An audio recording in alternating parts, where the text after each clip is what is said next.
पाकिस्तान का बदतरीन इलेक्शन है जिसमें आरओज़ भी शामिल हैं, प्रिजाइडिंग भी शामिल है, इलेक्शन कमीशन का अमला भी शामिल है, इदारे भी शामिल हैं, फोर्सेस भी शामिल। ये जो खान साहब के साथ जुल्म हो रहा है उसके बारे में क्या कहेंगे? मैंने कहा कि जिसके साथ भी जुल्म हो रहा है इस वक्त, और जब पहले भी कभी जुल्म हुआ है, हम हर जुल्म के ख़िलाफ़। अगर हम अपना नज़रिया बेच कर आते तो इस वक्त कई सीटों पर मदद। हमने नज़रिए का सौदा ना पहले किया है और इंशाअल्लाह ना आइंदा। कौन सी ऐसी पार्टी है जो इस इलेक्शन में आपको लगा कि उसको बहुत ज़रा वोट पड़े हैं और अक्सरियत से वो जीते? अस्सलाम वालेकुम नाज़रीन, मैं हूं आपका होस्ट मुबीन अहमद और मेरे साथ मौजूद है तहरीक लब्बैक पाकिस्तान के सरबराह हाफिज़ साद हुसैन रिजवी।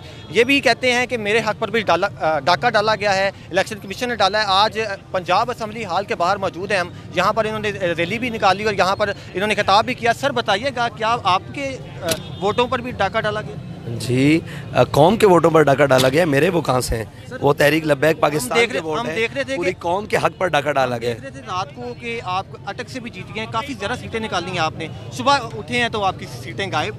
जी ऐसा ही है, और बिजली बंद करके, धौंस धांधली करके, फार्म 45 दबा कर, और जहाँ तक हमारे पास फार्म 45 जितने आ चुके हैं और जितने बकाया रहते हैं उनमें मुझे ये बताएं कि 25,000 का फ़र्क कैसे निकालेंगे, जहाँ मतलब 345 फार्म हैं और वहाँ 25,000 के लीड से हम जीत रहे हैं या 15,000 की लीड से जीत रहे हैं, तो बाकी 40 फार्म 45 में से अगर निकलेगा वो हल, तो वो कैसे निकलेगा? और हमारे पास तो लाइनें लगी पड़ी हैं लोग हमारे। और फिर दूसरी बात ये है कि जहाँ हम हारे भी हैं, जहाँ हमारी पोजीशन दूसरी या तीसरी है, वहाँ पर भी हमारे वोटों को काटा गया है। मिसाल के तौर पर ये हल्का ले लें, ये नवाज शरीफ साहब वाला हल्का, ठीक है जी, इसमें उतना वोट कास्ट नहीं हुआ जी, NA 130 इतना वोट कास्ट नहीं हुआ जितना निकल आया है। तो ये कौम के साथ मजाक किया गया है और ये मेरे ख्याल से पाकिस्तान का बदतरीन इलेक्शन है जिसमें आरओज़ भी शामिल हैं, प्रिजाइडिंग भी शामिल है, इलेक्शन कमीशन का अमला भी शामिल है, इदारे भी शामिल हैं, फोर्सेस भी शामिल हैं, हर बंदा शामिल है कि उसने किसी न किसी तरीके से डाका डाला है।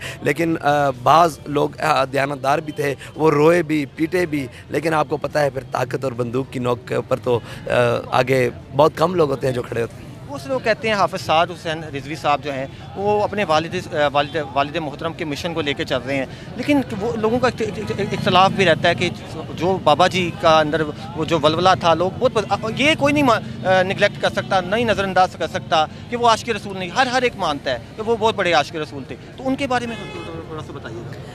देखिए, ये तो वक्त बताएगा ना कि हम कैसी बात कर रहे हैं और हम किसी के आलाकार बने हैं। अगर आलाकार होते तो इस वक्त सीटों की भरमार होती। हमने अपने नज़रिए पर सौदा नहीं किया तो हमें ये जुर्म की सज़ा मिलेगी। अगर हम अपना नज़रिया बेच कर आते तो इस वक्त कई सीटों पर मदद। हमने नज़रिए का सौदा ना पहले किया है और इंशाअल्लाह ना आइंदा। कौन सी ऐसी पार्टी है जो इस इलेक्शन में आपको लगा कि उसको बहुत ज़रा वोट पड़े हैं और अक्सरियत से वो जीत गई? देखें, हम तो ये समझते हैं कि हमें वोट पड़ा है।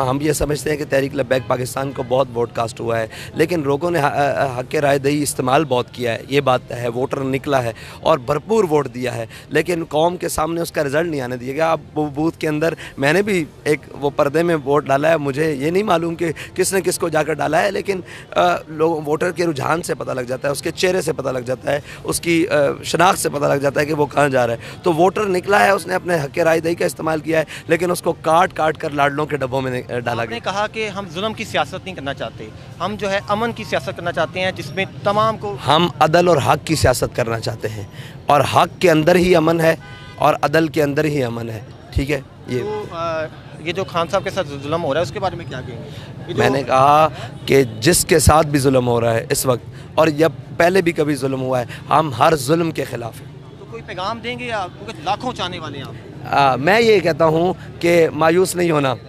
मैंने देखना ये है कि तू जालिम कहाँ तक है, कहाँ तक है, हद कहाँ तक है। बाबा जी भी अशार पढ़ा करते थे, जो वो अल्लामा इकबाल ने कहा ना, नौमीद ना हो इनसे ए रहबर फरजाना, कमकोश तो हैं लेकिन बेज़ौक नहीं राही, और अल्लाह को पामर्दी है मोमिन पे भरोसा, इब्लीस को यूरोप की मशीनों का सहारा। ये यूरोप की मशीनें हैं और ये इब्लीस के परिंदे हैं। और वो अल्लामा इकबाल ने कहा है ना कि दुनिया को है फिर मार का रूह बदन बेश, इब्लीस ने फिर अपने दरिंदों को उभारा। तो ये इब्लीसी दरिंदियत है जो इस वक्त चल रही है ना, कि हक़ की बात ना सुनने के लिए तैयार हैं ना किसी। देखें, सच जो है ना, हक़, इस्लाम की बात, दीन की बात, हुजूर के निज़ाम की बात, वो कोई किसी रास्ते से भी करेगा ना, उसको कबूल करने के लिए कोई तैयार नहीं है। क्यों कि आलम में कुफ्र के एजेंडे अपने ज़हन और दिलों में बैठाए हुए। आपको क्या लगता है कि ये एहतजाज वगैरह करने से, ये रैलियाँ निकालने से कुछ फ़र्क पड़ेगा? पहले पड़ा है, नहीं पड़ा। नहीं, क्यों नहीं पढ़ा? नहीं नहीं, आपकी रैली से पढ़ा है मैं, लेकिन मैं दूसरों की बात कर रहा हूँ, वो सिर्फ पार्टी से। देखें, हमारा काम है निकलना, ठीक है, हमारा काम है सदाए एहतजाज बुलंद करना, हमारा काम है जुल्म के ख़िलाफ़ खड़े रहना और हौसलों को पस्त ना होने देना। तो मंजिलें उन्हें मिली करती हैं जो बड़े मंजिलों के मुसाफिर होते हैं।